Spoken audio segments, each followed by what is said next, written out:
Welcome to healthy food kitchen. நம்ம இன்றைக்கி வந்து நொங்கு வச்சு ஜூஸ் செய்ய போகிறோம்.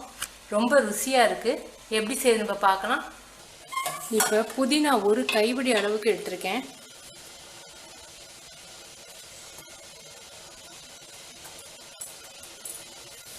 மாங்காய் வந்து இது கல்லாம மாங்காயில் ஒரு 1/4 போர்ஷன் மட்டும் எடுத்து தோல் சீவிட்டு வச்சுருக்கேன். அந்த ஃப்ளேவர் நமக்கு வேணும். புளிப்பு சுவை அதிகமாக தேவையில்லை. அதனால் கல்லாமக்காய் தான் நல்லாயிருக்கும். பச்சை மிளகாய் இந்த மாங்காயோட உரப்புக்கு தகுந்த அளவுக்கு, அதாவது அடிப்பகுதி போட்டிங்கன்னா ரொம்ப உரைக்கும். அதனால் நுனிப்பகுதியை கொஞ்சமாக போட்டிருக்கேன். குழந்தைங்களுக்கு கொடுக்குறதா இருந்தால் மிளகாய் போடாதீங்க. இஞ்சி கொஞ்சம்,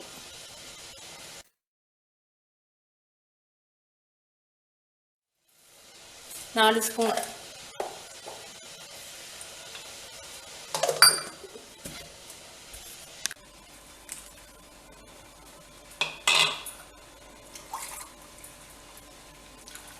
தேவையான அளவுக்கு தண்ணி ஊற்றிக்கோங்க.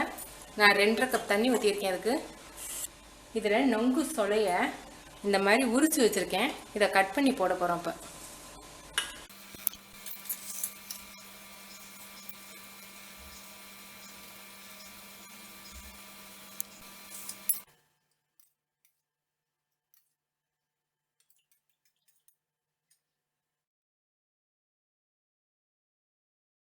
சூப்பரான சுவையில் நமக்கு நொங்கு ஜூஸ் ரெடி ஆயிடுச்சு. புதினா சேர்த்துருக்கிறதுனால பசியும் தூண்டும். இது வந்து குளிர்ச்சி, நொங்கு குளிர்ச்சி. அது குளிர்ச்சி சளி பிடிக்காமல் இருக்கிறதுக்காக கொஞ்சம் மாங்காயும் ஹீட்டு சேர்த்தாச்சு. நீங்கள் செஞ்சு பார்த்துட்டு உங்கள் கமெண்ட்ஸ் எனக்கு சொல்லுங்கள். தேங்க்யூ.